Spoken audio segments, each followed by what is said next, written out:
Hello అండి, అందరికీ నమస్తే. అందరూ ఎలా ఉన్నారండి? బాగున్నారా? మేమైతే చాలా బాగున్నాం. మీరు కూడా చాలా చాలా బాగుండాలని కోరుకుంటుంది మీ హాస్ని రాజుపుడి. ఈరోజైతే అందరికీ ఉపయోగపడే బ్రహ్మాండమైన కొత్త కొత్త కిచెన్ టిప్స్ని అయితే మీకు షేర్ చేయబోతున్నాను. వీడియోని అయితే స్కిప్ చేయకుండా చివరి దాకా చూడండి. అలాగే మీకు ఏ టిప్ నచ్చిందనేది కమెంట్ చేయండి. ఇంకా లేట్ చేయకుండా వీడియోలోకి వెళ్ళిపోదాం. ఇప్పుడైతే ఫస్ట్ టిప్ చూడండి. మనమైతే ఇయర్ రింగ్స్ని అయితే వాడుతూ ఉంటాం కదా. అవి మనం వాడంగా నల్లగా అయిపోతూ ఉంటాయి. అలాగే మురికిగా అయిపోయి చూడడానికి కూడా అస్సలు బాగోవు. అలా అని మనం గోల్డ్ షాప్కి వెళ్ళి క్లీన్ చేయించుకుందామంటే దానికంతా మట్టి అదంతా ఉంటుంది కదా. దాన్ని కడగడానికి వాళ్ళు వాటర్లో అది వేస్తూ ఉంటారు కదా. అలా వేసినప్పుడు గోల్డ్ను తీసేస్తారేమని కూడా భయం వేస్తూ ఉంటుంది. మరి అలా కాకుండా మనం ఇంట్లోనే నీట్గా ఎలా క్లీన్ చేసేసుకోవాలనేది చూపిస్తాను, చూసేసేయండి. బాగా పండిన టమాటా పండు ఉంటుంది కదా, ఆ టమాటాని అయితే తీసుకోండి. టమాటాని ఇలా వీడియోలో చూపించినట్లుగా బాగా మాగిన టమాటా అయితే బాగా పనిచేస్తుంది అనమాట. టమాటాని ఇలా సగానికి కట్ చేసేసి తర్వాత ఇలా వీడియోలో చూపించినట్లుగా ఇలా పెట్టేసేయండి. తర్వాత ఈ టమాటాని ఇలా క్లోజ్ చేసేసి బాగా ఇలా రుద్దండి. ఇలా రుద్దామనుకోండి ఆ టమాటా గుజ్జు అంతా కమ్మలకైతే పడుతుందన్నమాట. పట్టి ఆ కమ్మల పైన ఉండే మురికి అనేది పోతుంది. ఇలా కొద్దిసేపు రుద్ది అలానే వదిలేసేయండి. తర్వాత ఇంకా మళ్ళీ ఆ టమాటా గుజ్జుని ఇలా కొద్దిగా చేతిలోకి తీసుకొని ఇలా బాగా ఇలా రుద్దినట్లుగా అనేసేసి తర్వాత ఇలా మనము బాగా నీట్గా అన్న తర్వాత నార్మల్ వాటర్తో కడిగేసేయాలన్నమాట. ఇలా కొద్దిసేపు రుద్దామంటే సరిపోతుంది. దీనికి బ్రష్ అది పెట్టకూడదు, ఎందుకంటే దీనికి ఉండే స్టోన్స్ అనేది పోయే ఛాన్స్ ఉంటుంది. ప్లెయిన్గా ఉండే కమ్మల్ని అయితే మనము బ్రష్ పెట్టి రుద్దొచ్చు, కానీ వీటికైతే అస్సలు బ్రష్ పెట్టకూడదు అనమాట. ఈ విధంగా నార్మల్ వాటర్తో కడిగేసుకోండి. తర్వాత ఒక క్లాత్తో, ఏదైనా మెత్తగా ఉండే క్లాత్తో ఇలా తూర్చామంటే ఇంకా కమ్మలు అనేది నీట్గా కొత్త వాటిలో తలతల మెరుస్తాయి. ట్రై చేయండి, చాలా అంటే చాలా బాగా యూజ్ అవుతుంది. ఇంకా నెక్స్ట్ టిప్ అండి, మనము సగానికి కట్ చేసిన తర్వాత నిమ్మకాయ ఉప్పును పక్కన పెట్టేస్తూ ఉంటాం కదా. అలా పెట్టేసడం వల్ల అది వాడిపోతూ ఉంటుంది. అలాంటప్పుడు మనము వాటిని ఇలా అయితే యూజ్ చేసేసుకోవచ్చు పడేయకుండా. చూడండి, మన ఇంట్లో లవంగాలు ఉంటాయి కదా, ఆ లవంగాలను అయితే ఇలా మొగ్గ ఉండే లవంగాలను అయితే తీసుకోండి. ఆ నిమ్మకాయ ఉప్పకి ఈ విధంగా గుచ్చండి. ఇలా గుచ్చేసి మనం కనుక దీన్ని ఎక్కడైనా ఒక చోట పెట్టేసామనుకోండి, దోమలు ఉండే చోట, ఈ స్మెల్కి ఈ ఘాటుకి ఈ లెమన్ ఫ్లేవరు అలాగే లవంగాల నుంచి వచ్చే ఫ్లేవర్కి దోమలు అనేది ఒక్కటి కూడా ఉన్నామన్నమాట. ఈ స్మెల్ వాటికి పడదు, అసలు దోమలు అనేది పారిపోతాయి. తప్పకుండా ట్రై చేయండి. ఇంకా నెక్స్ట్ టిప్ అండి, ఫస్ట్ అయితే ఒక గిన్నెనైతే తీసుకోండి. దాంట్లో 1 టేబుల్ స్పూన్ అంత పెరుగునైతే వేయండి. అలాగే మన ఇంట్లో అలోవెరా జెల్, మనము ఇంట్లో తయారు చేసుకునే అలోవెరా జెల్ ఉంటే వేసుకోండి, లేదు అని అంటే మార్కెట్లో తెచ్చినదైనా వేయండి. ఇలా చేయడం వల్ల మన జుట్టు అనేది స్మూత్గా కావడంతో పాటు ఈ ఎండలకి చిట్లిపోవడము, రాలిపోవడము, ఊడిపోవడము, అలాగే రఫ్గా అవడం అలాంటిది జరగదన్నమాట. ఇలా అలోవెరాను కూడా వేసిన తర్వాత ఇప్పుడైతే దీంట్లో మీరు ఆముదం వాడితే ఆముదం వేసుకోండి, లేదు ఆయిల్ వాడితే ఆయిల్ వేసుకోండి. చాలామంది చలువ కోసం అనేది ఇప్పుడు సమ్మర్ కాబట్టి ఆముదం వాడుతూ ఉంటారు కదా, అదైనా వేసేసుకోండి. వేసి బాగా కలిపేసేయండి. కలిపేసేసి మనం స్నానానికి వెళ్ళే ఒక 1 అవర్ ముందర దీన్ని జుట్టుకు బాగా పట్టించాలన్నమాట. జుట్టుకు కుదుళ్ళకి మొత్తం పట్టించామనుకోండి, ఇంకా అస్సలు మన జుట్టు అనేది ఊడడం కానీ, లేదంటే పొడిబారిపోయినట్లుగా ఎండిపోయినట్లుగా గడ్డిలాగా కావడము అలాంటిది ఉండదన్నమాట. అలాగే జుట్టు కూడా స్మూత్గా ఉంటుంది. మనం జుట్టు వదిలేసినా కూడా చిక్కులు పడకుండా చిట్లిపోకుండా ఉంటుందన్నమాట. జుట్టుకు మంచి పోషణ అందిస్తుంది. జుట్టు ఎప్పుడూ బాగా ఉండేలా చేస్తుంది. ట్రై చేయండి. ఇంకా నెక్స్ట్ టిప్ అండి, జవాద్ అంటే అందరికీ తెలిసే ఉంటుంది కదా. జవాద్ పౌడర్ని మనము బయటికి వెళ్ళేటప్పుడు ఈ విధంగా కొద్దిగా కనుక మనం చేతులకు కానీ లేదంటే డ్రెస్కి కానీ ఎక్కడైనా ఒక చోట కనుక అప్లై చేసామనుకోండి, ఈ స్మెల్ వల్ల మనకి రోజంతా బయట తిరిగినా కూడా చెమట వాసన అనేది రాదనమాట. చెమట వాసన రాకుండా చేస్తుంది. బాడీ స్ప్రేలు ఏవి వాడాల్సిన అవసరం లేదు, చాలా బాగా యూజ్ అవుతుంది. ట్రై చేయండి. ఇంకా నెక్స్ట్ టిప్ అండి, చూడండి, ఇంకా మామిడిపళ్ళ సీజన్ అయితే స్టార్ట్ అయింది. ఇంకా చిన్నగా మామిడి పళ్ళు అయితే వస్తూ ఉన్నాయి కదా. మరి మామిడి పళ్ళను ఇప్పుడు తిన్నామనుకోండి ఎక్కువ వేడి చేస్తూ ఉంటుంది. అలాగని మనము మామిడి పళ్ళను చూస్తూ తినకుండా అయితే ఉండలేము. మరి మామిడి పళ్ళు తెచ్చుకున్నప్పుడు ఇలా కనుక చేసి పెట్టేసుకున్నామంటే బాగా స్వీట్గా అయిపోతాయి. ఇప్పుడు కొద్దిగా పుల్లగా ఉంటాయి అనమాట, పులుపు అనేది లేకుండా స్వీట్గా అయిపోతాయి. ట్రై చేయండి. ఏం లేదండి, మనము మామిడి పళ్ళని తెచ్చుకున్న వెంటనే మనకి పచ్చిగా అనిపించాయనుకోండి, ఇలా చేయాలన్నమాట. బాగా పచ్చిగా ఉండే మామిడి పళ్ళు కానీ లేదంటే కొద్దిగా పచ్చిగా ఉండే మామిడి పళ్ళని కానీ ఇలా ఒక న్యూస్ పేపర్ని అయితే తీసుకోండి. ఇలా న్యూస్ పేపర్లో చుట్టేసేయాలన్నమాట. ఇలా చుట్టేసేసి ఇప్పుడు ఈ పేపర్ని ఒక డేక్షలో కానీ ఒక సంచిలో కానీ లేదు అని అంటే ఒక గిన్నెలో కానీ పెట్టేసుకోండి. ఇలా ఎన్ని పచ్చిగా ఉంటే అన్ని మామిడి పళ్ళని ఇలా పెట్టేసుకొని మనము ఒక చోట పెట్టేసామంటే 2 రోజులకే బాగా మాగుతాయన్నమాట. స్వీట్గా ఉంటాయి, వేడి కూడా చేయదు. అలాగే వేడి చేయకుండా ఉండాలంటే మనం మామిడి పండు తినే ఒక హాఫ్ అన్ అవర్ ముందర వాటర్లో నానబెట్టేసి తర్వాత నీట్గా కడిగి కట్ చేసుకొని తినండి. వేడి కూడా చేయకుండా ఉంటుంది. ఇంకా నెక్స్ట్ టిప్ అండి, ఇంకా ఇప్పుడైతే సమ్మర్ స్టార్ట్ అయింది, అలాగే పెళ్ళిళ్ళ సీజన్ స్టార్ట్ అయింది, ఇంకా పండుగలు, అలాగే ఇంకా చిన్న చిన్న ఫంక్షన్లు, పెద్ద పెద్ద ఫంక్షన్లు అన్నీ స్టార్ట్ అవుతాయి కదా. ఇంకా ఈ నెల నుంచి అన్నీ స్టార్ట్ అయిపోయాయి. ఇంకా మరి మనం పువ్వుల్ని తెచ్చుకోవాలంటే ఒక్కొక్కసారి ధర ఎక్కువగా ఉంటూ ఉంటాయి. ఇంకా సన్నజాజులు అయితే మరీ ఎక్కువగా ఉంటాయి కదా. మరి మనకి ధర తక్కువగా ఉన్నప్పుడే ఇలా తెచ్చుకొని పెట్టేసుకున్నామంటే మనకి దగ్గర దగ్గర 15 రోజుల వరకు ఫ్రెష్గా ఉంటాయి. ఫస్ట్ అయితే ఒక బాక్స్ని అయితే తీసుకోండి. దాంట్లో ఒక టిష్యూ పేపర్ని వేసేసి అలాగే ఈ విధంగా పువ్వులను అయితే పెట్టేసేయండి. ఇలా పెట్టేసేసుకోవాలన్నమాట. గులాబీ పువ్వులైనా, చామంతులైనా, మల్లె పువ్వులైనా ఏదైనా సరే. తర్వాత ఆ టిష్యూ పేపర్తోనే ఈ విధంగా క్లోజ్ చేసేసేయండి. ఇలా క్లోజ్ చేసామంటే మనకి పువ్వులు అనేది వాడిపోకుండా ఫ్రెష్గా ఉంటాయి. ఇవి దగ్గర దగ్గర 15 రోజులు చాలా ఫ్రెష్గా ఉంటాయన్నమాట. అలాగే మనం గుర్తుంచుకోవాల్సింది ఏంటంటే మనం తెచ్చుకునేటప్పుడు ఫ్రెష్గా ఉండే పువ్వులను తెచ్చుకొని స్టోర్ చేసుకుంటేనే ఫ్రెష్గా ఉంటాయి. ట్రై చేయండి. ఇంకా నెక్స్ట్ టిప్ అండి, ఇంకా ఇప్పుడైతే ప్రతి ఒక్కరూ కొత్తవి బియ్యం వస్తున్నాయి కదా, అందరూ బియ్యాన్ని స్టోర్ చేసుకుంటూ ఉంటారు సంవత్సరం అయ్యేలాగా. మరి బియ్యం తెచ్చుకున్నప్పుడు బియ్యాన్ని అవి మంచివా లేదా కల్తీ కలిసాయా లేదంటే తాలు కలిసిందా అని తెలుసుకోవాలంటే ఇలా అయితే చెయ్యండి. ఒక గాజు గ్లాస్లో బియ్యాన్ని అయితే వేయండి, ఒక 1 టేబుల్ స్పూన్ వేసేసి ఇలా అన్నామనుకోండి, అవి పైకి తేలాయంటే దాంట్లో తాలు అంటాం కదా, అంటే మనకి లొట్టలు అంటాం కదండి, అంటే బాగా పండినేటివి అలాగే మధ్యలో సగం వచ్చి వేస్ట్ అయిపోయినవి అలాంటి బియ్యం కలిసినాయంటే అది పైకి తేలుతుందనమాట. చూడండి ఇప్పుడైతే అస్సలు పైకి తేలలేదు కాబట్టి ఇవి మంచి బియ్యం అని గుర్తుపెట్టుకోవచ్చు అనమాట. మనం కొనేటప్పుడు ఈ టిప్ని ట్రై చేసామంటే మనకి మంచివా కాదా అనేది తెలుసుకోవచ్చు. ఇంకా నెక్స్ట్ టిప్ అండి, మనము ప్రతిరోజు చాకులను అయితే వాడుతూ ఉంటాము. చాకులు ఏంది అసలు కిచెన్లో పనే జరగదు. మరి చాకును వాడేటప్పుడు ఆ చాకు అనేది ముద్దు బారిపోయింది అనుకోండి, దాన్ని మళ్ళీ బయటికి పెట్టి సానె పట్టించాల్సిన అవసరం లేకుండా ఈ విధంగా స్టవ్ పైన ఇలా వేడి చేయండి. ఇలా స్టవ్ పైన మనము వేడి చేసేసి వెంటనే ఇలా పింగాణి కప్స్ ఉంటాయి కదా, ఆ కప్పుని ఇలా బాగా రుద్దండి. ఇలా రుద్దామనుకోండి ఆ చాక్ అనేది షార్ప్గా అయిపోతుంది అనమాట. ఇంకా ముద్దు బారిపోయినట్లుగా అలా లేకుండా చాక్ అనేది మళ్ళీ షార్ప్గా కొత్త దానిలో అయిపోతుంది. ట్రై చేయండి, చాలా అంటే చాలా బాగా యూజ్ అవుతుంది. అలాగే టిప్ నచ్చితే వీడియోను లైక్ చేయండి.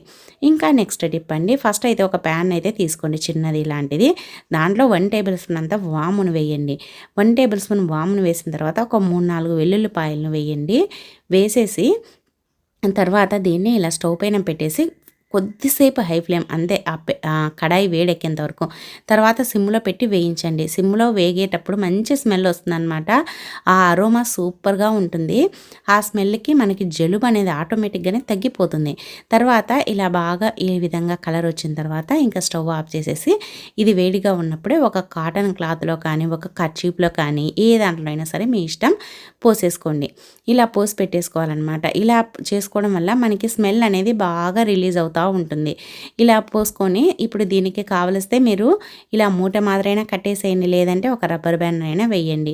వేసేసుకొని దీన్ని మనము జలుబు చేసినప్పుడు ఒక్కోసారి ఊపిరాడక ఆయాసపడుతూ ఉంటాం కదా, అలాంటప్పుడు ఇది స్మెల్ను పీలుస్తూ ఉన్నామంటే మనకి దగ్గు తగ్గుతుంది, ఆయాసము తగ్గుతుంది, ముక్కులు బ్లాక్ అయిపోయినా తగ్గుతుంది అనమాట. అలాగే మన ఇంట్లో చిన్నపిల్లలు ఉండి దగ్గు జలుబు చేసి ఆయాసపడుతూ ఉన్నప్పుడు, గురక వస్తూ ఉన్నప్పుడు ఇలా మనము పిల్లో కింద పెట్టేసామనుకోండి, నైట్ అంతా ఊపిరి బాగా ఆడుతుంది, నిద్ర బాగా పడుతుంది, మంచి స్మెల్ ఉంటుంది, ఆ రూమ్ మొత్తం మంచి స్మెల్తో ఉంటుంది. మనకి జలుబు దగ్గు అనేది ఆటోమేటిక్గా తగ్గిపోతాయి అన్నమాట. చాలా అంటే చాలా బాగా యూజ్ అవుతుంది. తప్పకుండా ట్రై చేయండి. ఇంకా నెక్స్ట్ టిప్ అండి, ఫస్ట్ అయితే ఒక గ్లాస్ని అయితే తీసుకోండి. మీరు బూస్టా, హార్లిక్సా ఏదో ఒకటి పాలల్లో కలుపుకొని తాగుతూ ఉంటారు కదా, తాగేటప్పుడు మామూలుగా మనం ఏం చేస్తాము, ప్యాకెట్ను ఇలా కట్ చేసేసి మీకు ఎంత కావాలనో అంత వేసేసుకుంటాము.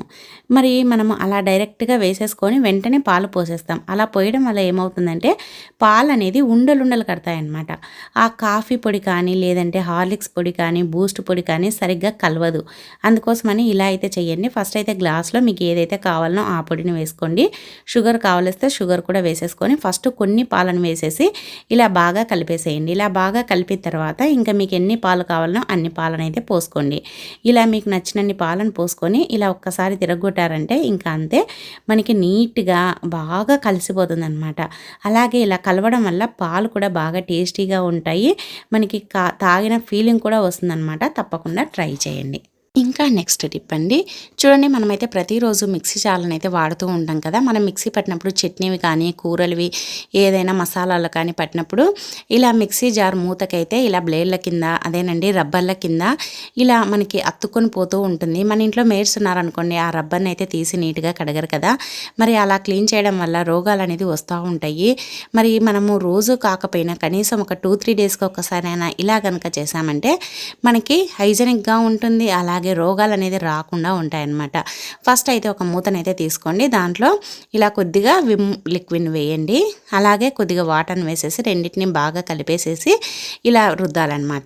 ఇలా బ్రష్తో ఇలా కనుక రుద్దేసామనుకోండి మనకి నీట్గా ఉంటుంది. అలాగే హైజెనిక్గా ఉంటుంది. మనకి ఆ మురికి అనేది ఆ చట్నీలది కానీ, కూరలది కానీ, పొల్లది కానీ ఏదైనా సరే ఆ రబ్బర్ కింద ఉండేదంతా నీట్గా పోతుందన్నమాట. ఈ విధంగా చేయడం వల్ల, ఇలా చేయడం వల్ల నీట్గా ఉంటుంది. అలాగే రోగాలు కూడా రాకుండా ఉంటాయి. బ్యాక్టీరియా, ఫంగస్ అనేది చేరకుండా ఉంటుందన్నమాట. ఈ టిప్ని అయితే ట్రై చేయండి. ఇలా బాగా రుద్దేసేసి తర్వాత ఇంకా నార్మల్ వాటర్తో కడిగేసుకోండి.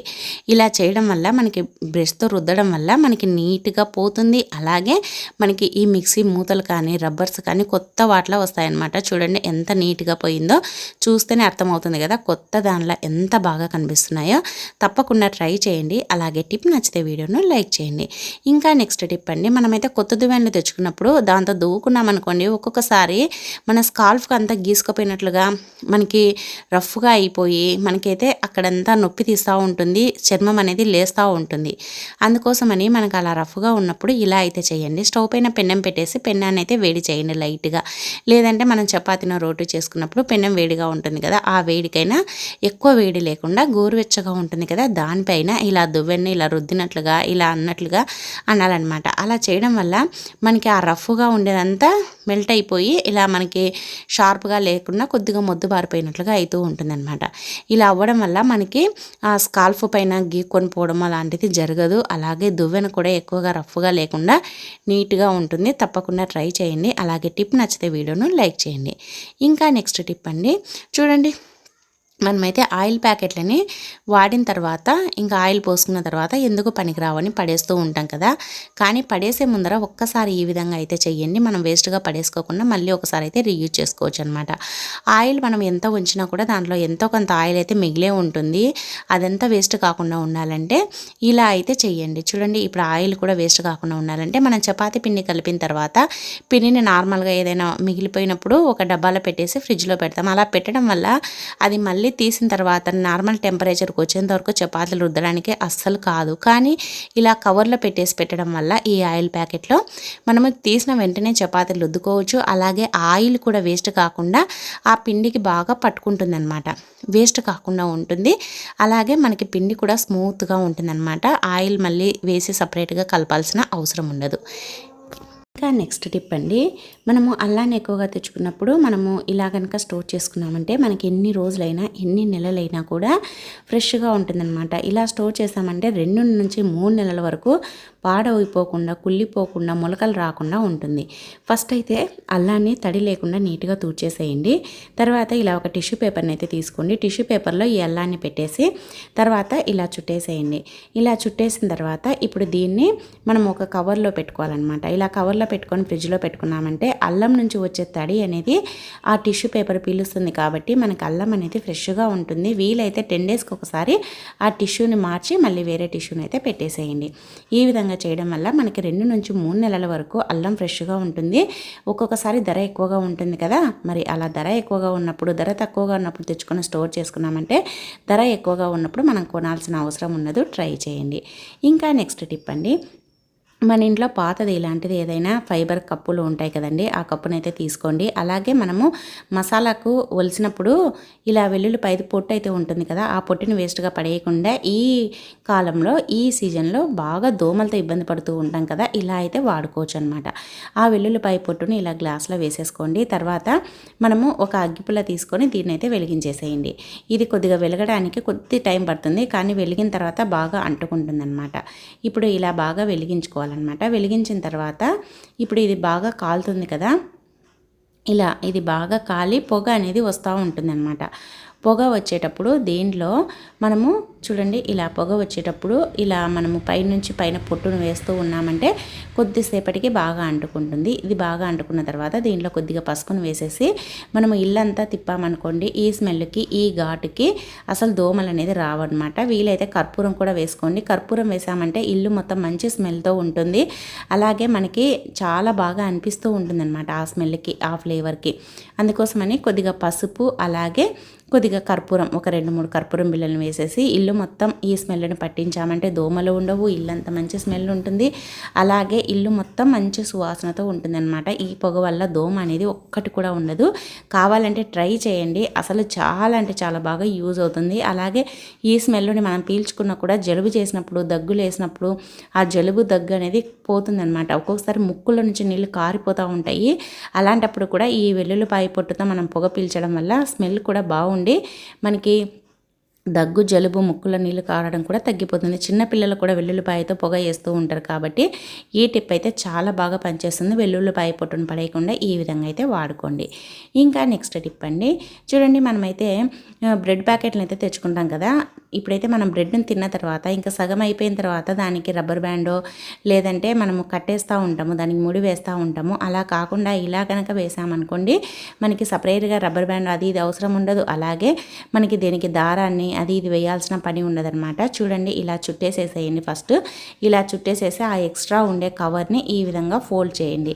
ఇలా ఫోల్డ్ చేసామంటే ఇంకా అంతే, ఇది లాక్ చేసినట్లుగా అయిపోతుంది. ఇంకా ఎక్స్ట్రా దీనికి రబ్బర్ బ్యాండ్ దారము మూడో వేయాల్సిన అవసరం ఉండదన్నమాట. చాలా అంటే చాలా బాగా యూజ్ అవుతుంది, ట్రై చేయండి. అలాగే టిప్ నచ్చితే వీడియోను లైక్ చేసి మంచి మంచి టిప్స్ కోసం మన ఛానల్ అయితే సబ్స్క్రైబ్ చేయండి. ఇంకా నెక్స్ట్ టిప్ అండి, చూడండి, ఫస్ట్ అయితే మన ఇంట్లో ఏవైతే మన దగ్గర డ్రై ఫ్రూట్స్ ఉన్నాయో లేదంటే నట్స్ ఉన్నాయో అవన్నీ నానబెట్టేసుకోండి. మీరు మార్నింగ్ లేటుగా తాగుతాం అనుకుంటే ఉదయాన్నే నానబెట్టేసుకోండి. లేదు మార్నింగ్ లేవగానే తాగుతాం అనుకుంటే మీ ఇంట్లో ఏవేవైతే ఉన్నాయో sunflower seeds, water melon seeds, అలాగే మన ఇంట్లో ఉండే బాదము, అలా ఏవైనా సరే మీ ఇంట్లో ఏవి ఉంటే అవి నానబెట్టేసుకొని నైట్ నానబెట్టేసుకొని మార్నింగ్ లేవగానే ఈ విధంగా ఇలా ఉడగట్టేసుకోండి. తర్వాత వీటిలో ఉండే ఎండు ఖర్జూరాలు అయితే విత్తనాలు అవన్నీ తీసేసేయండి. ఇంకా జీడిపప్పు, బాదం పప్పు అవన్నీ ఏవైనా నానబెట్టేసుకోండి. తర్వాత ఇప్పుడైతే వీటినన్నింటినీ ఒక మిక్సీ జార్లోకి అయితే వేసుకోవాలన్నమాట. ఈ జ్యూస్ తాగడం వల్ల మనకి ఇంకా టిఫిన్ అవసరమే ఉండదు. అలాగే మనకి పొట్ట ఫుల్గా ఉంటుంది. కావాల్సిన విటమిన్స్, మినరల్స్ అన్నీ దీంట్లో అందుతాయి. ఇంకా సపరేట్గా మనం టిఫిన్ అవి ఏమి చేయాల్సిన అవసరం లేదు. తర్వాత మీ ఇంట్లో ఏ ఫ్రూట్ ఉంటే ఆ రోజుకి బనానా కానీ, యాపిల్ కానీ, దానిమ్మ కానీ ఉంటే అవి వేసుకొని అలాగే ఒక హాఫ్ గ్లాస్ అన్ని పాలను పోసేసి ఇంకా వీలైతే కొన్ని వాటర్ వేసేసి మెత్తగా ఇలా మిక్సీ పట్టేసుకోండి. ఇంకా అంతే, మనకైతే ఇలా మంచి డ్రై ఫ్రూట్ జ్యూస్ అయితే రెడీ అయిపోయిందనమాట. దీన్ని కనుక తాగామంటే మన పొట్ట ఫుల్గా ఉంటుంది. ఇంకా మధ్యాహ్నం 2 గంటల వరకు కూడా ఆకలి అనేది వేయదనమాట. అలాగే టేస్టీగా ఉంటుంది, ఎందుకంటే ఫ్రూట్ వేసాము, ఖర్జూరాలు వేసాము, ఇవన్నీ వేసాం కదా, టేస్ట్ కూడా సూపర్గా ఉంటుంది. దీంట్లో ఇంకా ఏమీ సపరేట్గా హనీ అవన్నీ ఏమీ కలపాల్సిన అవసరం ఉండదన్నమాట. చాలా చాలా టేస్టీగా అలాగే హెల్తీ డ్రింక్ అనమాట. తప్పకుండా ట్రై చేయండి. అసలు ఇది తాగామంటే మనకి ఇంకా హెల్త్కి కావాల్సిన అన్నీ అందుతాయి. మన హెల్త్ కూడా చాలా ఆరోగ్యంగా ఉంటుంది. తప్పకుండా ట్రై చేయండి. ఇంకా నెక్స్ట్ టిప్ అండి, లాస్ట్ టిప్, ప్రతి ఒక్క ఆడవారికి బాగా ఉపయోగపడే టిప్ అండి. చూడండి, జవాద్ అంటే తెలియని వాళ్ళు ఎవరు ఉండరు కదా. ఒకవేళ జవాద్ పౌడర్ అంటే మీకు తెలియకపోతే కమెంట్ చేయండి. దాని గురించి పూర్తిగా డీటెయిల్గా ఎక్కడ వాడతారు, ఎలా వాడతారు, ఎందుకు వాడతారు అనేది కూడా మీకు షేర్ చేస్తాను నెక్స్ట్ వీడియోలో. ఫస్ట్ అయితే జవాద్ని అయితే ఇలా తీసుకోండి. తీసుకున్న తర్వాత ఒక టిష్యూ పేపర్ని కూడా తీసుకోండి. టిష్యూ పేపర్ని ఒకటి వేస్ట్ అవుతుంది కాబట్టి ఇలా సగానికైతే కట్ చేస్తున్నాను అనమాట. ఇంకా చిన్నగా కావాలన్నా కూడా కట్ చేసేసుకోండి. మనకి ఈ జవాదు పౌడర్ అనేది ఎక్కువగా పూజల్లో వాడతారు. అలాగే దీనివల్ల మంచి స్మెల్ ఉంటుందన్నమాట. అసలు ఇంకా ఒక రోజు మొత్తం అది కొద్దిగా అంటే చిన్న డ్రాప్ అంతా అప్లై చేసుకున్నా కూడా అంత స్మెల్ ఉంటుందన్నమాట. చూడండి అసలు మూత ఓపెన్ చేయగానే ఎంత మంచి స్మెల్ ఉందో. ఇప్పుడైతే ఇలా కొద్దిగా చిటికెడంతా తీసుకోండి. దాన్ని ఇలా 3 టిష్యూ పేపర్లు అయితే వేసేసేయండి. మీకు టిష్యూ పేపర్లు చిన్నగా కావాలంటే చిన్నగా కట్ చేసుకొని, లేదంటే ఇలా పెద్దగానైనా కట్ చేసేసుకోండి. ఇంకా ఇప్పుడు ఇలా వేసేసుకోవాలన్నమాట. ఇలా వేసేసుకొని ఇలా పుట్ల మాదిరి కట్టేసేయండి. ఇది కొద్దిగా గట్టిగా వత్తామంటే ఊడిపోకుండా ఉంటుందన్నమాట. లేదు ఊడిపోతుంది అనుకుంటే ఒక రబ్బర్ బ్యాండ్ అయినా వేసేసుకోండి. ఇలా మనమైతే ఇలా లాక్ చేసినట్లుగా ఇలా మొత్తం చుట్టేసేయాలన్నమాట. ఇలా చుట్టేసిన తర్వాత ఇప్పుడు దీన్ని మనము ఎక్కడెక్కడ పెట్టుకోవచ్చు, ఎక్కడ ఎక్కువగా వాడుకోవచ్చు అనేది చెప్తాను. మన ఇంట్లో బీరువాలో బట్టలు ఉంటాయి కదా, ఆ బట్టల్లో పెట్టుకోవడానికి చాలా బాగుంటుంది. ఇది స్మెల్ కొద్దిగా మైల్డ్గా రావడానికి అనేసి ఇలా కావాలంటే ఇలా ఒక పిన్నిస్తో అయితే ఇలా హోల్స్ అయితే పెట్టేసేయండి. ఇలా హోల్స్ పెట్టేసుకొని ఇంకా పట్టు చీరల్లో మనము మనం ఎక్కువ సార్లు వాడం కదా, ఎప్పుడో సంవత్సరానికి ఒకసారి తీస్తూ ఉంటాము. అవి అలానే పెట్టడం వల్ల ముక్కిన వాసన వస్తూ ఉంటాయి. అలాగే కొద్దిగా చిన్న పురుగులు కూడా వస్తూ ఉంటాయి అన్నమాట. అలా పట్టు చీరల్లో పెట్టుకోవచ్చు. అలాగే మనము రోజు డైలీ వాడే బట్టల్లో పెట్టేసుకోవచ్చు. మంచి స్మెల్ ఉంటాయి. ఇలా మనము పెట్టేసుకున్నామంటే ఇంకా బీరువా మొత్తం మంచి స్మెల్ ఉంటుందన్నమాట. మీకు ఎక్కువగా పట్టు చీరల్లోనైనా సరే, లేదంటే నార్మల్ చీరల్లో అయినా సరే, లేదంటే ఇలా చీరల్లో పెట్టే వాటికంటే సపరేట్గా దాని పక్కన అంటే చీరల్లో కాకుండా పక్కన పెట్టేసినా కూడా మంచి స్మెల్ అయితే ఉంటుందన్నమాట. చూడండి ఇలా చీరలో కాకుండా ఇలా పక్కన పెట్టేసినా కూడా ఆ సెల్ఫ్ అంతా స్మెల్ ఉంటుంది. ఇలా చేసామంటే చిన్న పురుగులు అవి రాకుండా ఉంటాయి. అలాగే దీన్ని కారులో పెట్టుకోవచ్చు. కారులో కూడా మంచి స్మెల్ ఉంటుంది. అలాగే బండిలో పెట్టుకోవచ్చు, స్కూటీలో అలా పెట్టుకోవచ్చు. చాలా బాగుంటుంది స్మెల్. అలాగే ఇలా మనం రోజు వాడే షూలో కూడా కొద్దిగా బ్యాడ్ స్మెల్ అనేది వస్తూ ఉంటాయి కదా, తడి ఉండడం వల్ల, చెమ్మ చేరడం వల్ల, చెమట పట్టడం వల్ల ఆ స్మెల్ కూడా రాకుండా ఉంటుంది. ఇలా షూలో పెట్టేసుకున్నామంటే షూ ఎప్పుడు ఫ్రెష్గా ఉంటాయన్నమాట. కాళ్ళు కూడా స్మెల్ వస్తాయి షూ స్మెల్ వచ్చాయంటే. అందుకోసమని ఇలా అయితే చెయ్యండి. అలాగే మనము దీన్ని రోజు అంటే బయటికి వెళ్ళేటప్పుడు కొద్దిగా అలా చేతికి ఏదైనా డ్రెస్సుకు అప్లై చేసుకున్నా కూడా ఆ రోజు మొత్తం బ్యాడ్ స్మెల్ రాకుండా మనకి పర్ఫ్యూమ్లు ఏది వాడాల్సిన అవసరం లేకుండా చాలా బాగుంటుందన్నమాట. దీని ధర కూడా చాలా అంటే చాలా తక్కువ. ఒక్కటి తెచ్చుకున్నామంటే దగ్గర 4-5 నెలలు వాడుకోవచ్చు. తప్పకుండా ట్రై చేయండి. సో ఇవండి ఈరోజు టిప్స్. మరి నచ్చాయా? నచ్చితే వీడియోని లైక్ చేయండి. అలాగే మీకు ఏ టిప్ నచ్చిందనేది కమెంట్ చేయండి. అలాగే మంచి టిప్స్ కోసం మన ఛానల్ని అయితే సబ్స్క్రైబ్ చేయండి. ఈ వీడియో చూసినందుకు థ్యాంక్ యూ అండి. Thank you for watching. మరి ఒక వీడియోతో మళ్ళీ కలుద్దాం. అంతవరకు బాయ్ అండి.